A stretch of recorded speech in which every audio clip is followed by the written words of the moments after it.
which is another home cooked dog food, so freshly cooked, but it uses insect protein.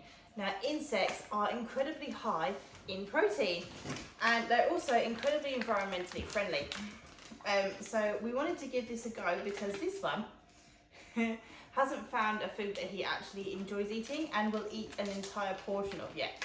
This is the only thing we found that he will eat start to finish and want more of, which is a big plus for me. So if I just go through the ingredients, we've got fresh chicken at 45%, insect 20%, then we've got sweet potato, carrots, broccoli, quinoa, salmon oil, sunflower oil, brewer's yeast, and then minerals. So again, a very short list, but a very good list. There's a lot of protein in there, a lot of veggies in there, and the fact that he eats it is a massive plus and a massive weight off my mind.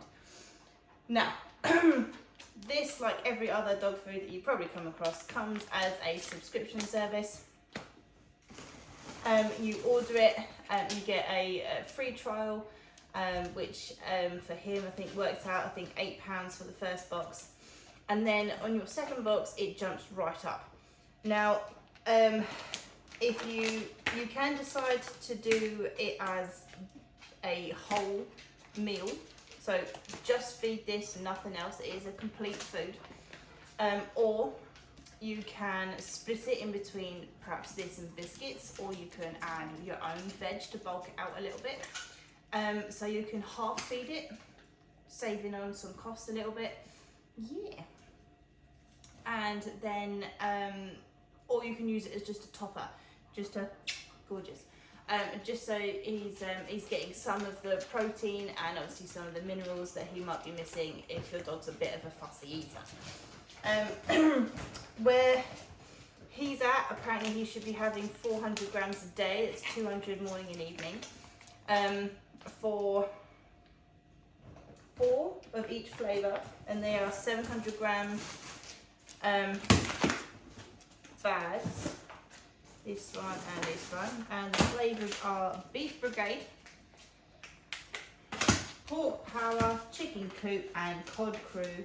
So it's mainly meat with one fish option. Excuse me, Coda, you're in the way. Go away. It came out to £88. Now, it's probably on target with Butternut Box and other companies that run a similar situation. But obviously £88 a month is a lot, and is not going to be doable for some people. So while this is probably the more expensive end, Skipper will just have it as a half and half, because he will eat some vegetables if I cook them. Or he will eat this and then some raw chicken thrown on top. So I won't be doing this as a complete meal for him, just generally down to the cost of it. If I could afford this, then yes, I would have it for him every month. It comes frozen. Once you've defrosted a packet, you need to eat it the dog needs to eat it within a couple of days, and then you get out the next one. They generally defrost rather quickly, so it's not something you need to panic about. The downside is that once they have defrosted, the meat generally tends to stick a lot in the packet. So you do find you lose a little bit in the packet. So it might be something that perhaps they can work on in the future.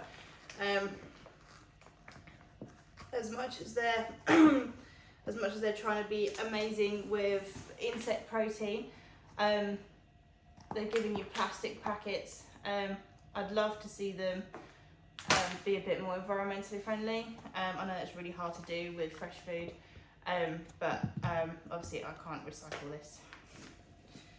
That just goes straight in the bin, which is a shame. Oi. Good boy. So yeah, a couple of downsides is meat gets stuck in the packet. You do need to get in there and scrape it out if you do want all of it, or let them lick it out. And yeah, the cost really.